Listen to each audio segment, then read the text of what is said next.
pues no falta mucho. Para desmenuzar este tema, hoy nos acompaña el doctor Andrés Castañeda Prado, coordinador de las causas de salud y bienestar en Nosotros. ¿Qué tal? Muy buena tarde. Hola, buenas tardes, ¿cómo están? Andrés, ¿por qué hay desabasto de medicamentos en México? Mira, me gustaría empezar diciendo que el desabasto no es un problema nuevo, pero se ha agudizado en los últimos años. ¿En los últimos 3 años?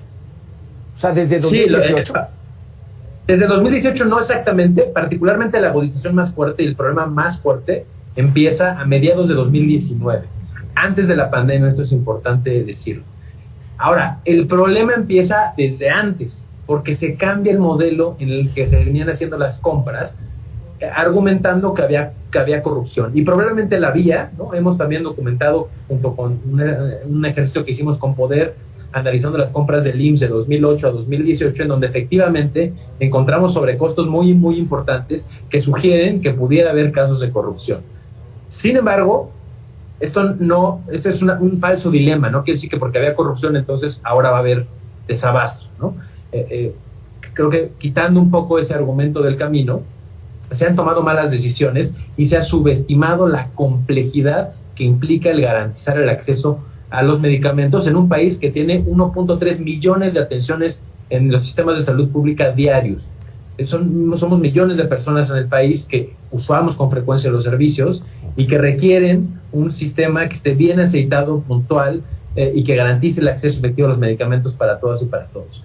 Un poco partiendo de aquí, te puedo decir a través de los ejercicios que hemos estado haciendo a través de la plataforma Cero Desabasto, en donde las personas nos dejan sus reportes, pacientes y profesionales de salud, y también a través de un ejercicio que hicimos solicitando 360 preguntas que hicimos a través de la plataforma de acceso a la información de la autoridad, y vemos cómo a partir de mediados de 2019 empieza a aumentar de manera importante el número de recetas no surtidas, el número de quejas relacionadas con desabasto, que sí nos habla de que hay un problema mayor del que ya había, ¿no?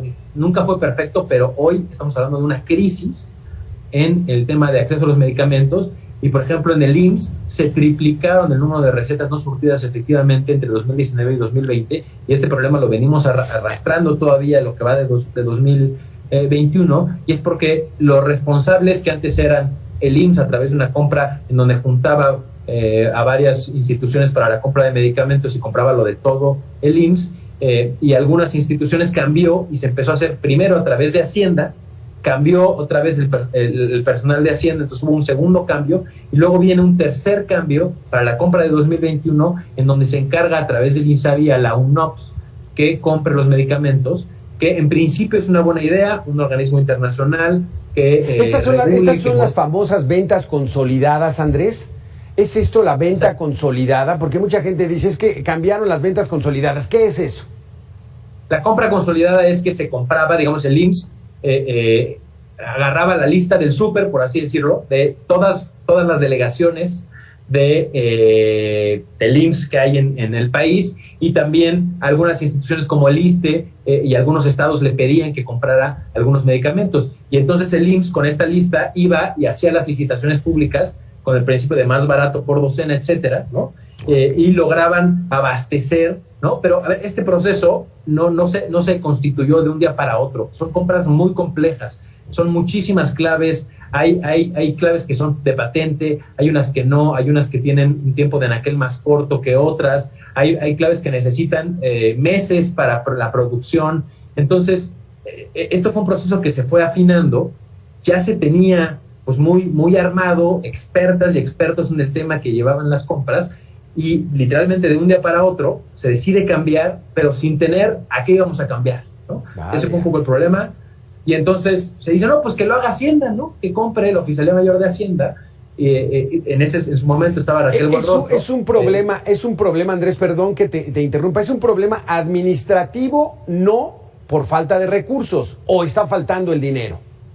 No, eso es muy claro, hay que decirlo. En el país el presupuesto en salud no ha aumentado en 10 años, pero tampoco ha disminuido, ¿no? Entonces, no tendríamos que tener un problema que ya no teníamos. El problema no es de dinero, el problema tampoco es la pandemia, el problema tampoco es que haya un desabasto a nivel mundial. Hay algunas claves que tienen problemas, pero en general El problema que estamos viviendo en México es generalizado, es en todos los estados y es en un número de claves que abarca gran cantidad de patologías. Entonces, el problema sí son malas decisiones administrativas, así de claro.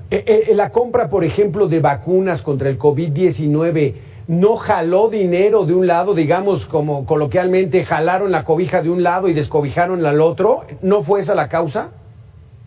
Pues mira, en principio, podemos decir que todavía es un poco opaco, ¿no? No sabemos exactamente de dónde salió ese dinero.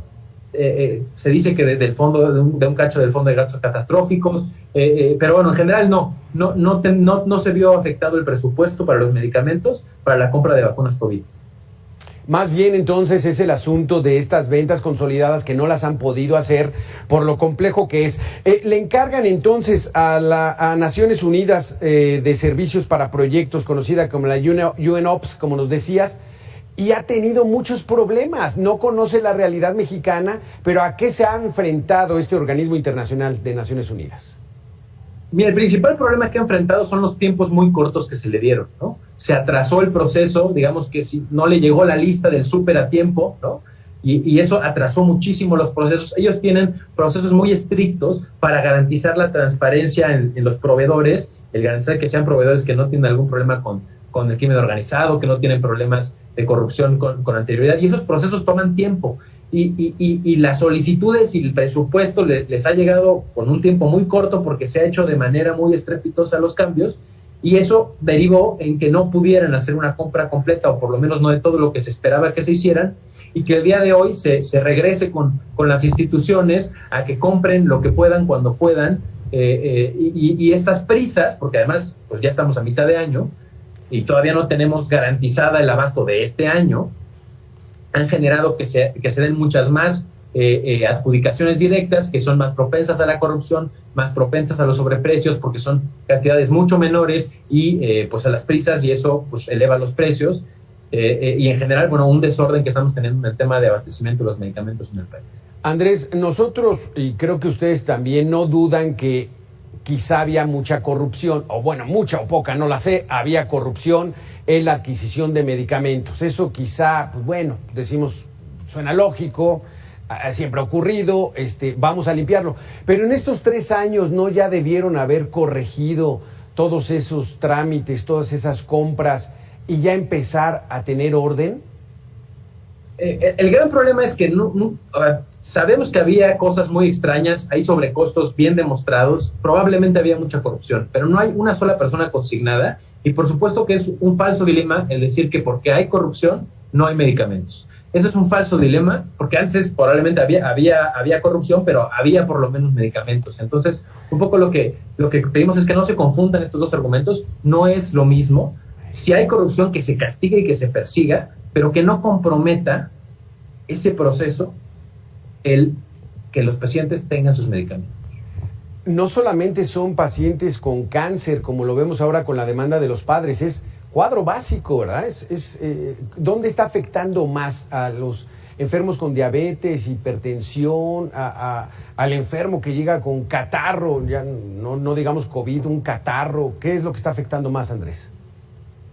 Mira, Alberto, como dices, es generalizado, pero en el último informe que tenemos de Colectivo Cero Desabasto, en los reportes que nos han dejado las personas, vemos cómo diabetes ocupa el primer lugar, en segundo lugar cáncer, en tercer lugar están las enfermedades reumatológicas, en cuarto lugar está los padecimientos o los medicamentos relacionados con el tratamiento de la hipertensión, y en quinto lugar está las enfermedades relacionadas con la salud mental, que es una patología, un grupo de patologías que han subido un poco porque hay más desabasto y porque también la pandemia no ha traído mayores problemáticas de este tipo. Y aquí hay que decirle a la gente, Andrés, vas al sector público, no te dan la receta, no te dan medicamentos, ¿y qué hacen? Pueden hacer dos cosas. Primero, quejarse en su unidad, en el órgano interno de control, y poner un reporte en la Comisión Nacional de Derechos Humanos. Eso es importante porque ayuda a prender las alarmas, y también si nos ayudan dejando un reporte en cerodesabasto.org, nosotros mandamos esta información a los responsables del subsistema, estatales y federales, y generamos estos informes cuatrimestrales que nos permiten desde la sociedad civil por un lado, ayudar a la autoridad a que tenga esta información y por otro lado, exigir en colectivo, en bola, para que se garanticen nuestros derechos. Andrés, pero si están enfermos, ¿qué tienen que hacer? Ir a la farmacia y comprarlos. Y entonces ahí es donde el gasto va al derechohabiente. Sin duda, y esto pues genera inequidad y genera un montón de otros problemas sociales, intranquilidad, y digamos, no debería de pasar. Hay que dejarlo bien claro, la salud es un derecho y el responsable de garantizarlo es el gobierno, así de sencillo. Así de simple, y entonces aquí, pues bueno, el argumento de que primero los pobres, pues no, o sea, pobres o ricos, pero el que tiene derecho paga sus tasas para estar protegido en el Seguro Social. Finalmente, el doctor le dice, pues vaya a la farmacia y entonces hacer millonarios a los que no se querían hacer millonarios, ¿no, Andrés? Sin duda, exactamente. Muchísimas gracias por haber estado con nosotros. Muy buena tarde. Muchísimas gracias a ustedes. Hasta luego. Hasta luego.